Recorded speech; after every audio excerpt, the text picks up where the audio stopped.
بسم اللہ الرحمن الرحیم۔ میں حضرت عائشہ رضی اللہ عنہا کے پاس آئی، وہ نماز پڑھ رہی تھیں۔ میں نے کہا کہ لوگوں کا کیا حال ہے، تو انہوں نے آسمان کی طرف اشارہ کیا، یعنی سورج کو گرہن لگا ہے۔ اتنے میں لوگ نماز کے لیے کھڑے ہو گئے۔ حضرت عائشہ رضی اللہ عنہا نے کہا اللہ پاک ہے۔ میں نے کہا کیا گرہن کوئی خاص نشانی ہے؟ انہوں نے سر سے اشارہ کیا، یعنی ہاں۔ پھر میں بھی نماز کے لیے کھڑی ہو گئی، حتیٰ کہ مجھے غش آنے لگا تو میں اپنے سر پر پانی ڈالنے لگی۔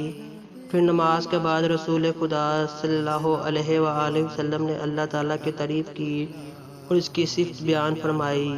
پھر فرمایا جو چیز مجھے پہلے دکھلائی نہیں گئی تھی، آج وہ سب اس جگہ میں نے دیکھ لی، یہاں تک کہ جنت اور دوزخ کو بھی دیکھ لیا، اور مجھ پر یہ وحی کی گئی کہ تم اپنے قبروں میں آزمائے جاؤ گے۔ مسل یا کڑب کا کون سا لفظ؟ حضرت اسما نے فرمایا میں نہیں جانتی۔ فاطمہ کہتی ہیں یعنی فتنہ دجال کی طرح آزمائے جاؤ گے۔ کہا جائے گا قبر کے اندر کہ تم اس آدمی کے بارے میں کیا جانتے ہو؟ تو جو صاحب ایمان یا صاحب یقین ہوگا۔ کون سا لفظ فرمایا؟ حضرت اسما نے مجھے یاد نہیں۔ وہ کہے گا وہ محمد اللہ کے رسول صلی اللہ علیہ وآلہ وسلم ہے، جو ہمارے پاس اللہ کی ہدایت اور دلیلیں لے کر آئے تھے، تو ہم نے ان کو قبول کر لیا اور ان کی پیروی کی۔ وہ محمد صلی اللہ علیہ وآلہ وسلم ہے۔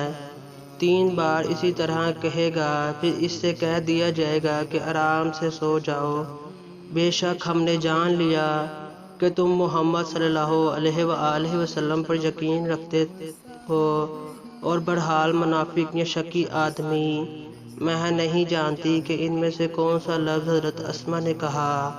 تو وہ منافق یا شکی آدمی کہے گا کہ جو لوگوں کو میں نے کہتے سنا، میں نے بھی وہی کہہ دیا، باقی میں کچھ نہیں جانتا۔ صحیح بخاری حدیث نمبر 86۔